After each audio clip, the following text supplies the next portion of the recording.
Good morning, students. Again, we are back to our course Power Generation Economics EE704C, and till now we have covered Module 3, Module 5, and now we will be covering Module 1.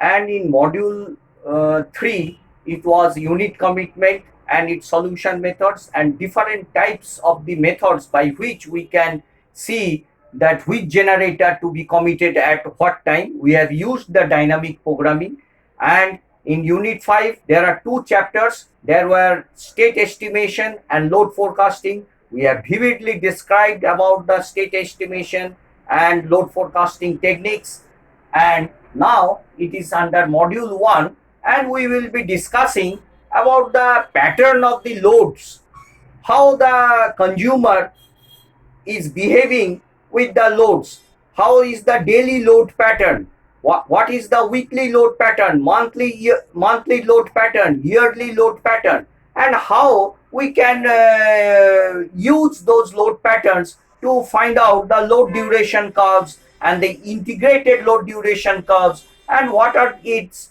uses for finding out all these curves. And we will be knowing about the pattern uh, of the daily load pattern, how it behaves. As we know that the load is not uniformly constant throughout the 24 hours a day. It in the wee hours of in the morning it is less, and in the morning from 8 to evening 5 it is somewhat maximum, and in the evening hours it rises to a peak load. It rises to the peak load, then again after 10 p.m. in the night to the midnight 12 it again decreases.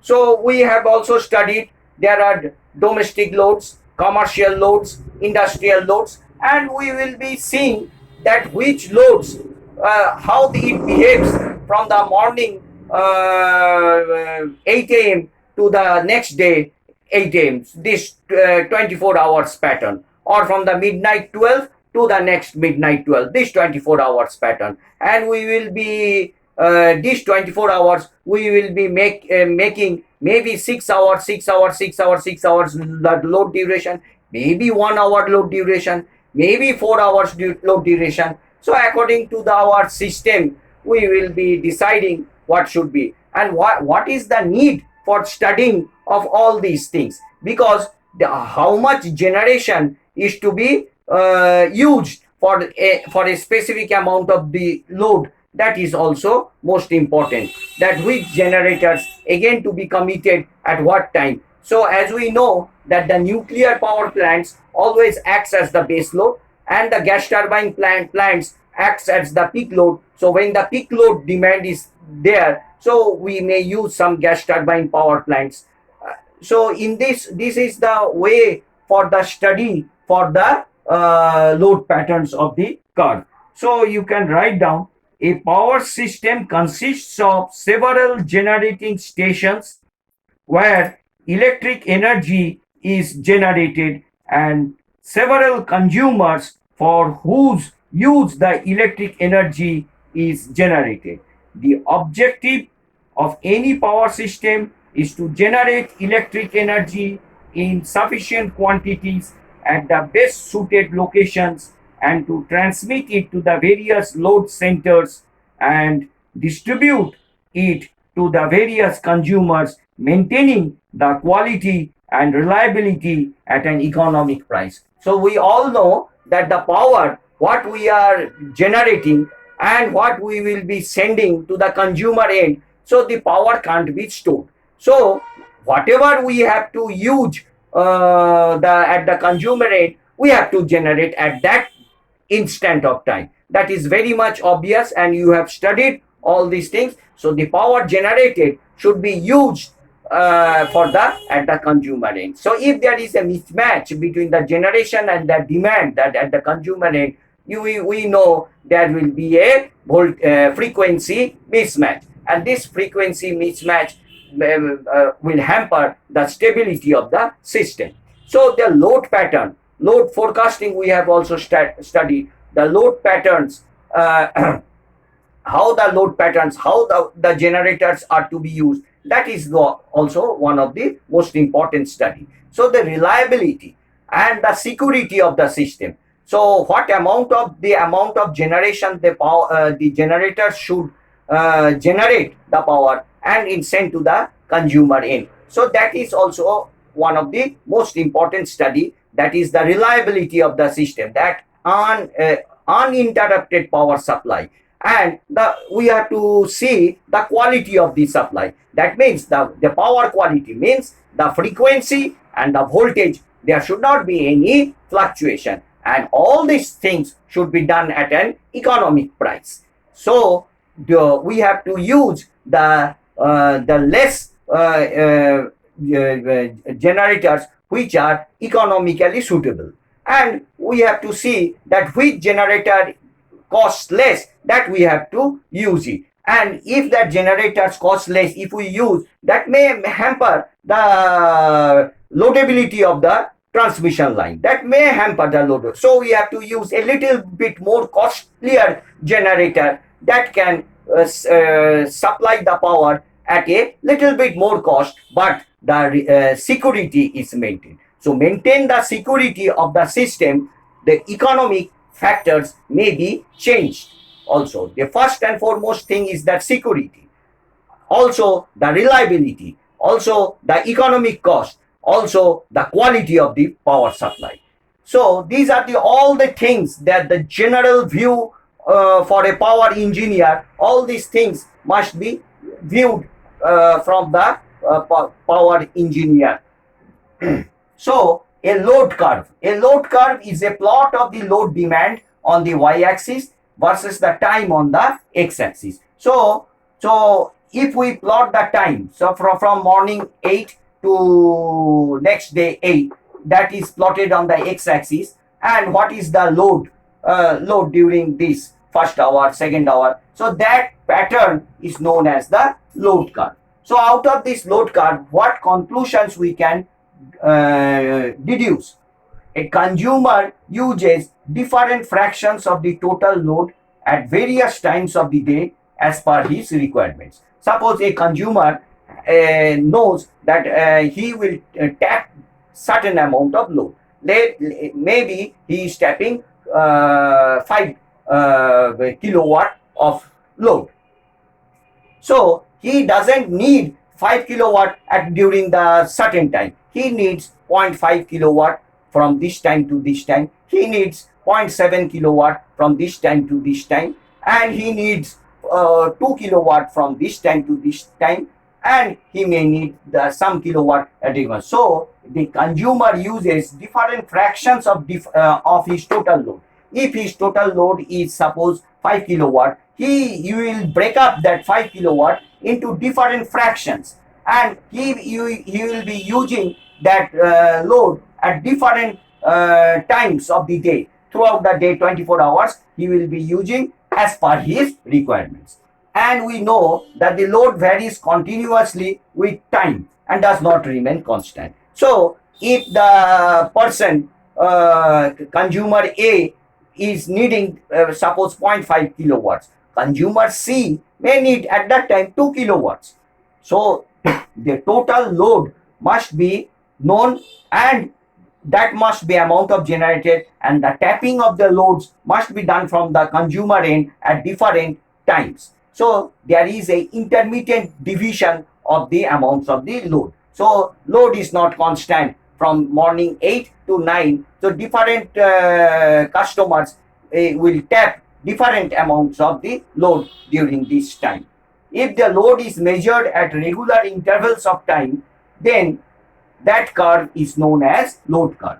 So load is measured so at different intervals. So from the first 4 hours, if the load is known, next 4 hours the load is known, and the next 4 hours another amount of load is known. So if the load is measured at regular interval, so we are breaking these 24 hours into 4 periods, into 4 hours. and that means 6 periods, 6 intervals. So 4 into 6 means 24, and in the first period, that is in the 4-hour division, the load is measured, and that curve is known as the load curve. This is the load curve. Now, what type of load curves generally is there? So there is a daily load curve, there is also a annual load curve. So in the daily load curve pattern, what are the, there is a variation of the load.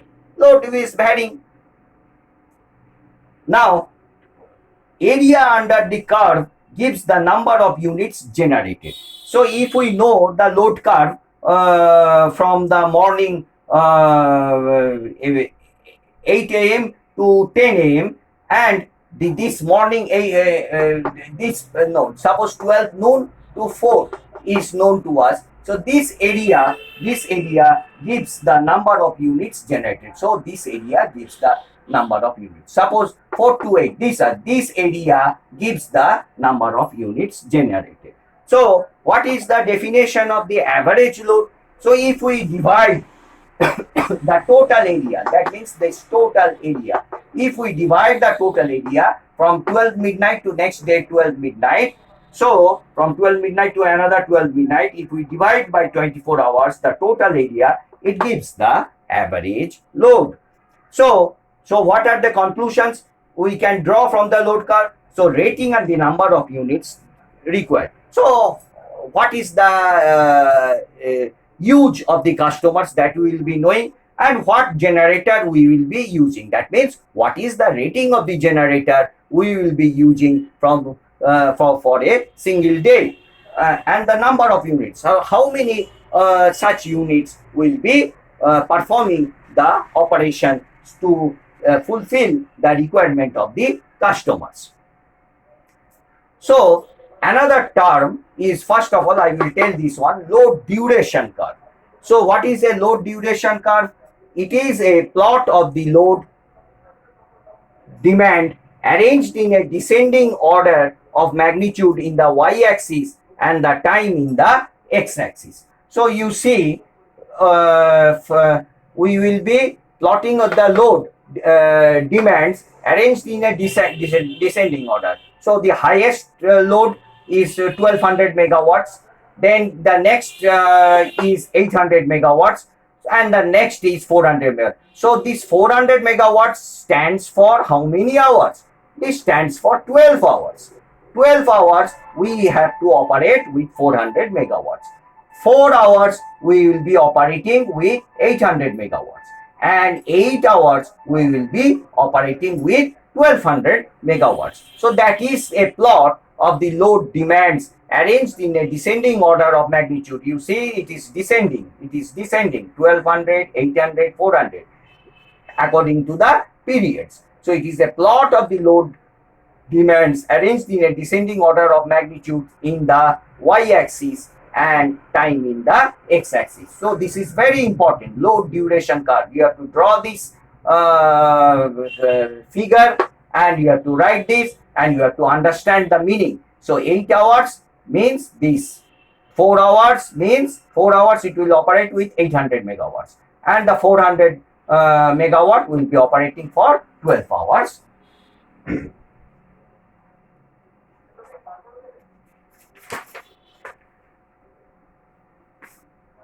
So about the integrated load duration curve.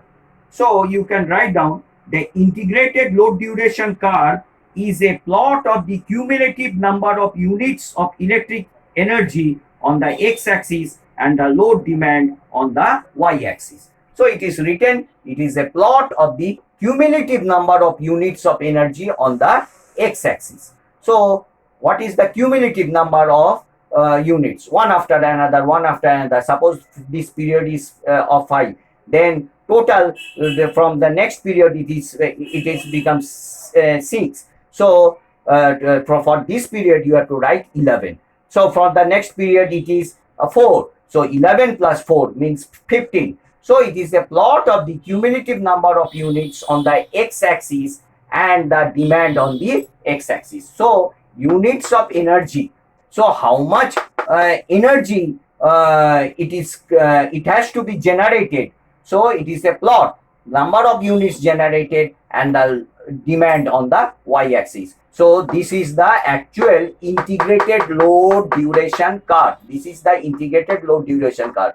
So you see that the load is on the y-axis and the energy generated on the x-axis. So that plot is known as cumulative number of units on the x-axis and the load demand on that is known as integrated load duration curve. This curve is known as integrated load duration curve. So in this operation, you see that if you join this point, this point, this point, this point, you will be getting a curve like this.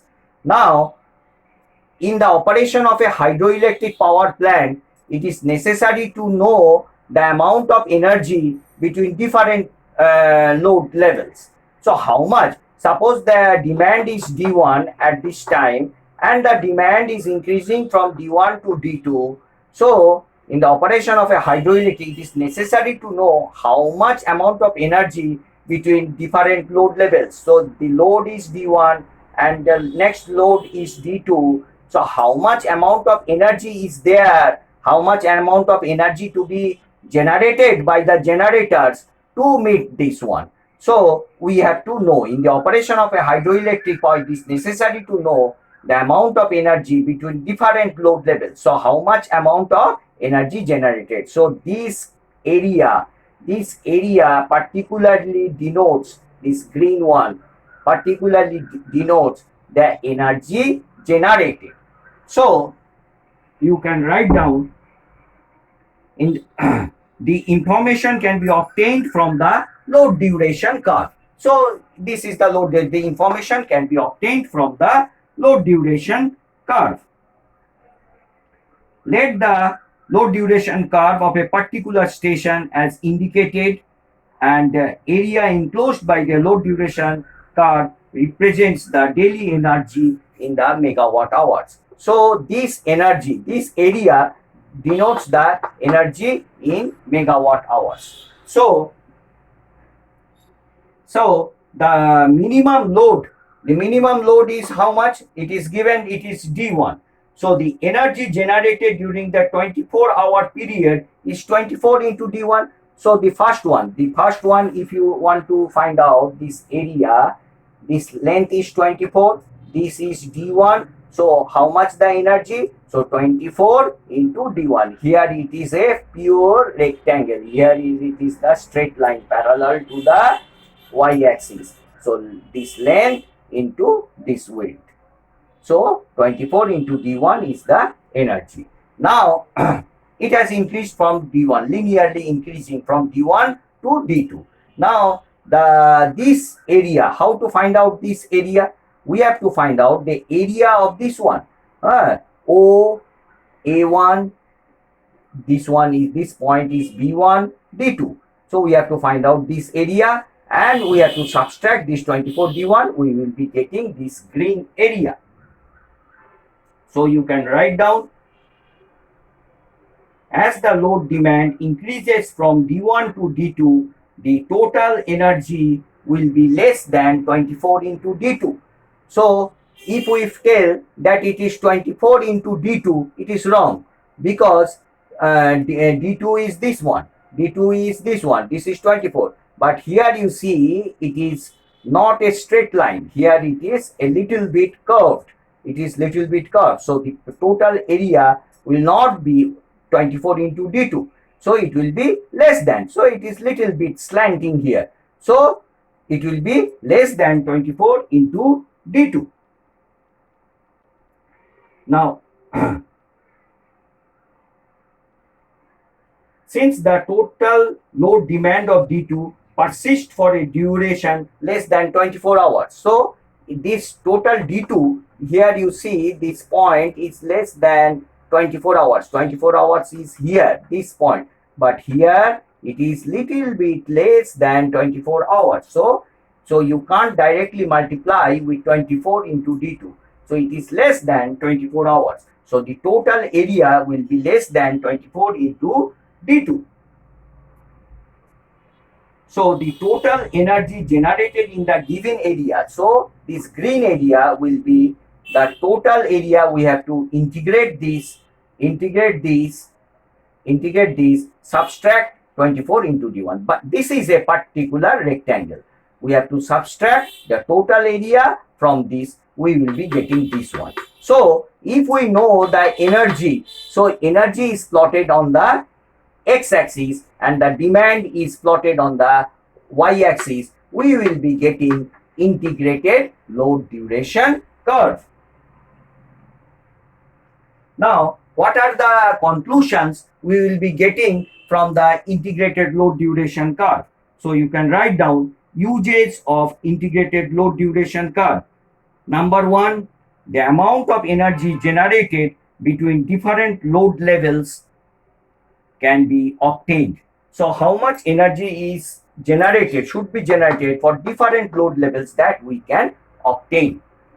And number two, the daily energy requirements, that load that can be carried on the base or peak can be easily determined. So the load that can be carried, whether it is a base load or peak load, that can be determined.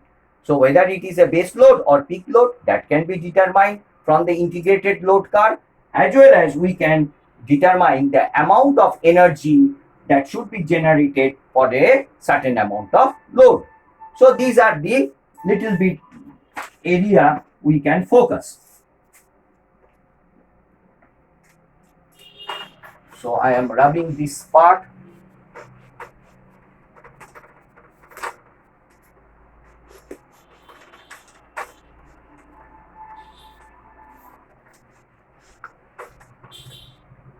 Now, if the pattern of load is like this,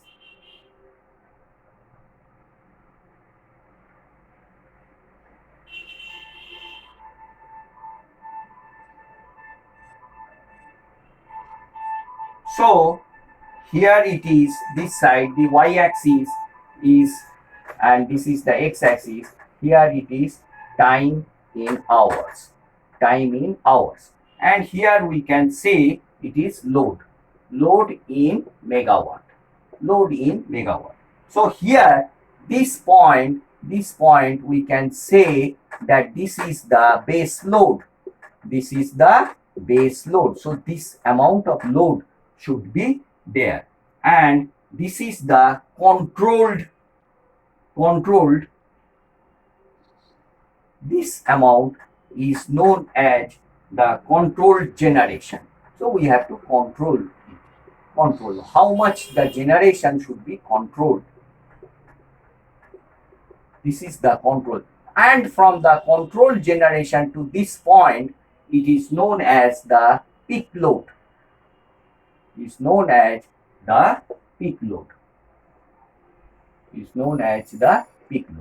So these are the three divisions of a load pattern curve. So base load, the controlled generation, and this is the peak load, peak amount of load. So you write down, to have a clear idea of the base load and peak load, let us consider a power system from the daily curve, which is shown here. In the power system, there may be several types of generations, such as hydroelectric generation. So generators may be hydroelectric type,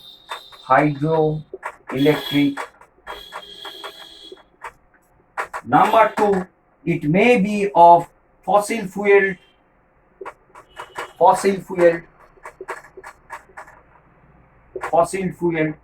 stations. It may be of gas turbine stations.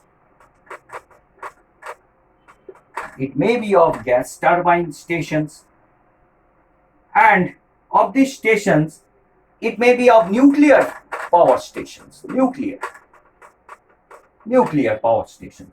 So of this, we can see that there are different divisions, that is base load. Now base load stations are of 100% capacity on a 24-hour basis, and nuclear stations, nuclear reactors.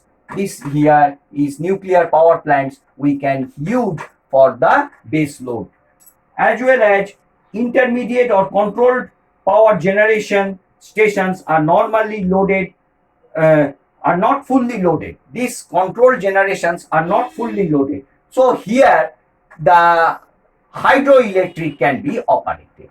Hydroelectric power plants.